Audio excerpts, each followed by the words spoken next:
You are listening to KC Sports Network, proudly presented by Emprise Bank, your partner in possible.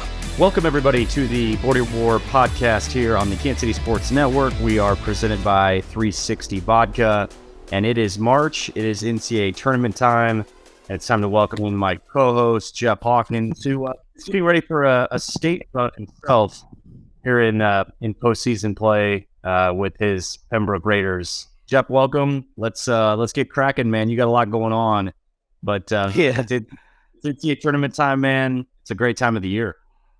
Hey, it's March Madness time. Anything can happen, which means anything. And you can see from games last night, they went down to the wire. So you got to expect it's going to be a crazy 2023 when you talk in terms of the NCAA tournament. But what better time to be, talking basketball? March 15th, tournament's about to kick off, and it's about to be a whole bunch of basketball, which a lot of basketball fans like. Absolutely. As I thought we were going to see a buzzer beater last night with Mississippi. Yeah, it was there. It was there. Nice play, too. Nice play call, by the way. I felt like Jeff Capel was getting interviewed, and it was like talking about the win, and you could tell he was just sweating like, well, we gave up a wide open three. So that's really what we were going for. But it is a win, and then Mississippi State's not a great 3-point shooting team. So we'll live with it. But I wanted to start just, we're going to dive into Mizzou and the matchup and really how I think Mizzou's playing really well at the right time. But I just kind of wanted to pick your brain, knowing the NCAA tournament is just a different bear. It's a different level of adrenaline. It's a different focus. There's a lot of, expanded media that you have to do. The NCAA tournament is just a different game. It's a different type of road trip where you're going in early. You're getting used to the goals and the rims and sometimes depth perception when you advance in football stadiums. So, you played in a number of NCAA tournament games. It's an incredible feeling, and I think it's always good to just kind of start there this time of year of just explaining, to listeners that the NCAA tournament, it's a different type of atmosphere, and it's a different type of adrenaline, and it's what makes games, hyper focused, and sometimes can play free and easy, and sometimes teams can play tight and flat and overthink. There's a lot of things that play into an NCAA tournament game. What's kind of your experience when you think back to getting ready for an NCAA tournament game? Yeah, for me, and the experience that we had is, the teams, and we've never, we've made it to the championship game and lost to Syracuse. But I think one of the things that it was for us is, being able to block out the outside noise. You mentioned it. You mentioned earlier, it's a lot of stuff going on. Media, open practices where, it's open to the public where fans can come in. So there's a lot of things from a coaching standpoint that you have to do, not try to show too much in a practice. As far as the players have to be focused, they're getting more texts, they're getting more, which it was Texas for us, but now it's like IG messages, DMs. That's what they call them, the DMs. They're getting all that, the Snapchats. They're getting a ton of that stuff right now because the attention is on them. March Madness is one of the biggest tournaments out there, so that's just going to cause that. So from that extra added entertainment. So for me, it was making sure that we could block all the outside noise out, and that means friends, family, fans, everybody that you can block out and just focus on what the team goal is. I think those are the teams that typically do well and go a long run, because you'll find some teams with the upsets. They come in too lax, thinking, oh, we're the higher seed in this tournament. That means we've automatically won. So it's a big animal. This tournament, it can really mess with you mentally. It makes you dig down deep to really find out who you are as a player and as well as a coach as well, too. So it's just a time where you have to be laser focused in and just focus on nothing but your goal, your team goals, and the team. I was thinking, too, so much is made of regions, especially when seeding comes out. Yeah. Well, the seeding is not everything. It's all about matchups. But I think also the travel piece, when I was at Mizzou, my freshman year, we had to go out to Boise, and I actually am glad we got away from the Midwest. Yeah. Because there was not as many distractions. It was just us. It was kind of it felt more comfortable, more natural to be away, as opposed to my senior year when we went to Omaha. Yeah, that's seed, and we were close, and everybody could get there. We had a bus.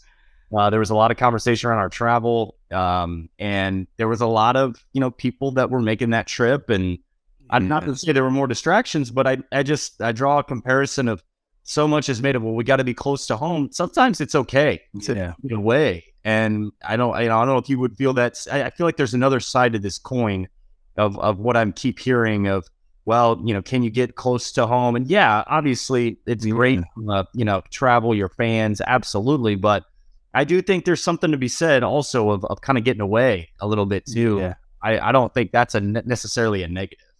Yeah, it's not, because, I mean, you look at it, your fans are going to travel regardless whether it's a home game or it's not a home game. And it's only going to be a limited amount of tickets regardless anyway. So each fans are going to have enough room to get their fans in for both games. So it's going to be a limited amount of tickets. So yeah, you are in home, but it's still going to be an atmosphere as if it's not. So, and to me, those distractions at home, when you can get, like you mentioned, when you can get a little bit further, you always hear the talk of, man, we can play close to our region. When in theory, when you really want to be laser focused in, there's nothing wrong with getting away so you can continue to focus on the team, because you have to treat it like a road game. When it's just a normal road game in the regular season, you don't see this much this much stress on play of the game. So they just have to treat it as a road game and know that they're going to have more fan support on this road game, because they're going to have the ability to get more fans into the game, not like a normal road game where it's cut off. Yeah, I think that's a great point. And you look at Mizzou in this tournament, starting out, going west, going to Sacramento, a lot of excitement for Mizzou being back in the NCAA tournament. They draw the 7 seed, which is great. They're not on that 8-9 line. They didn't want to be 8.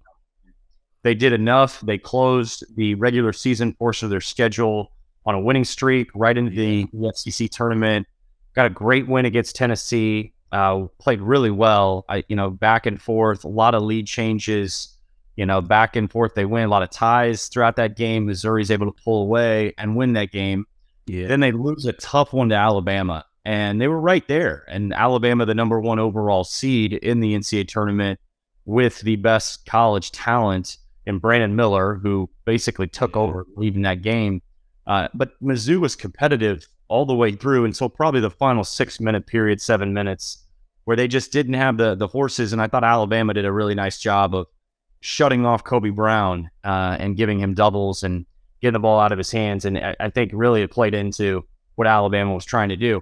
That being said, I think Mizzou right now going into this tournament, they're playing. I always look at, when was Mizzou playing their best basketball? And I think there's like 3 different answers you could give.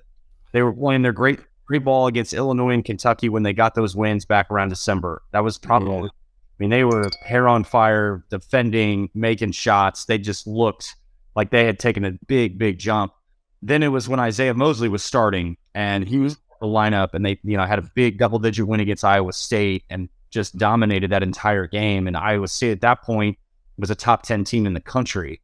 And then now, I just feel like they're fighting. I love a team that can take some punches down in both the Tennessee game and the Alabama game, and then they would come back and they'd be in the game. And this team struggles from a defensive standpoint. They struggle with size. They struggle with athleticism.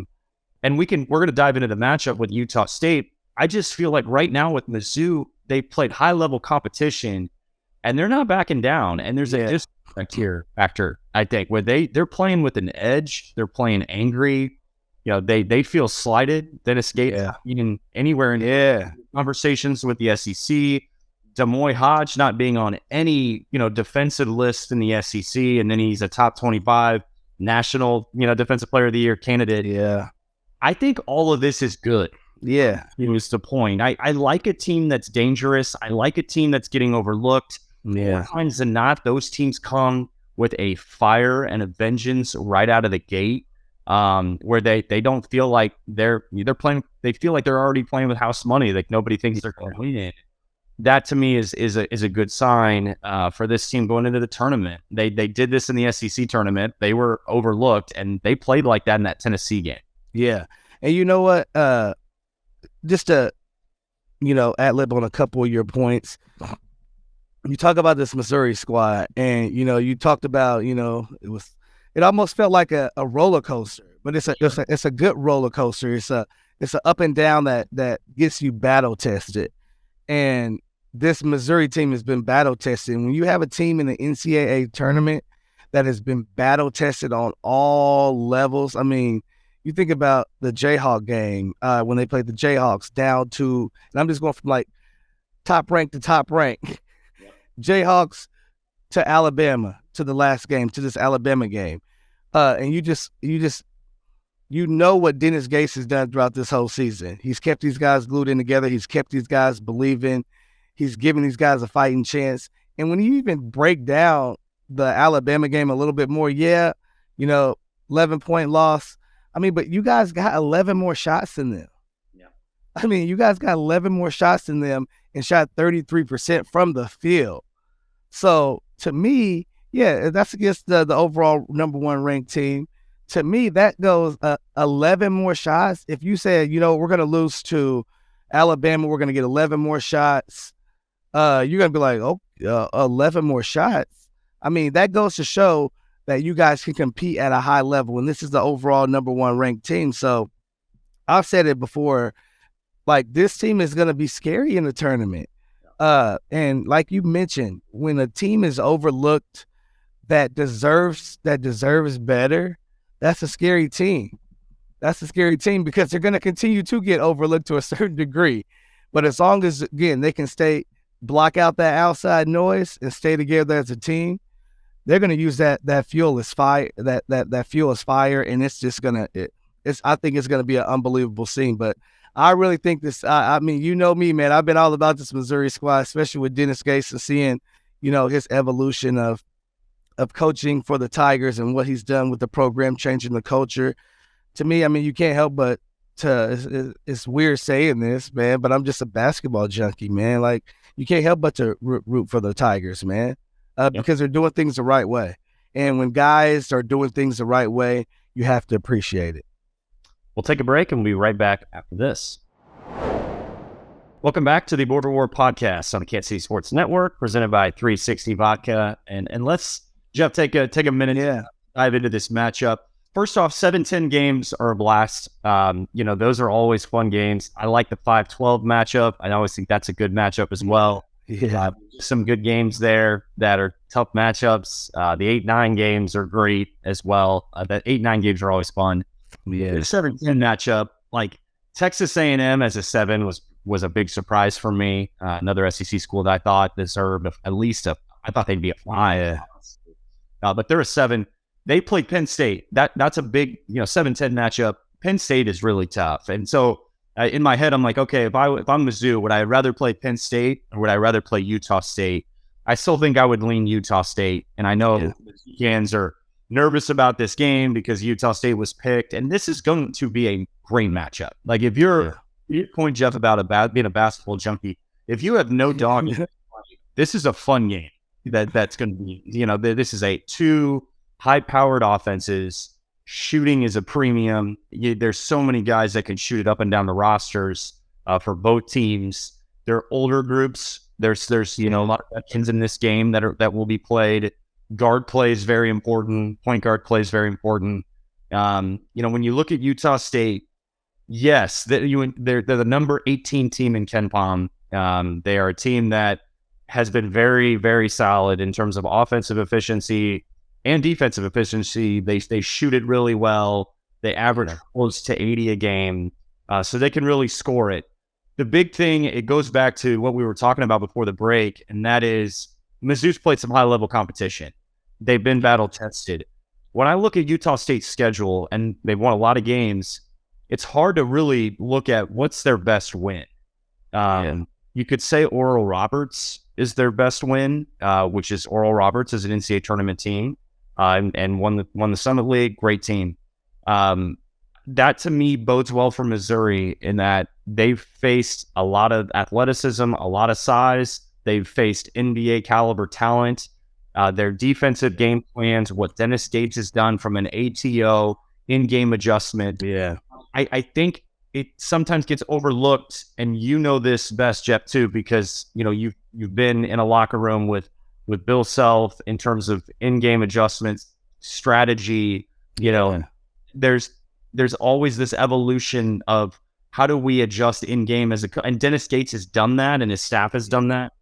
I think that's going to be a big part of this game is what coach in-game can make the right calls, can make the right changes. I do think Missouri's going to bring pressure like they always do. I think they will sit back in half court as well. When do they extend their defenses? Could they show some zone, some 2-2-1, look like? But I think when you look at this Utah State team, they got a bunch of guys that can shoot it. They play usually 9 guys, sometimes 8.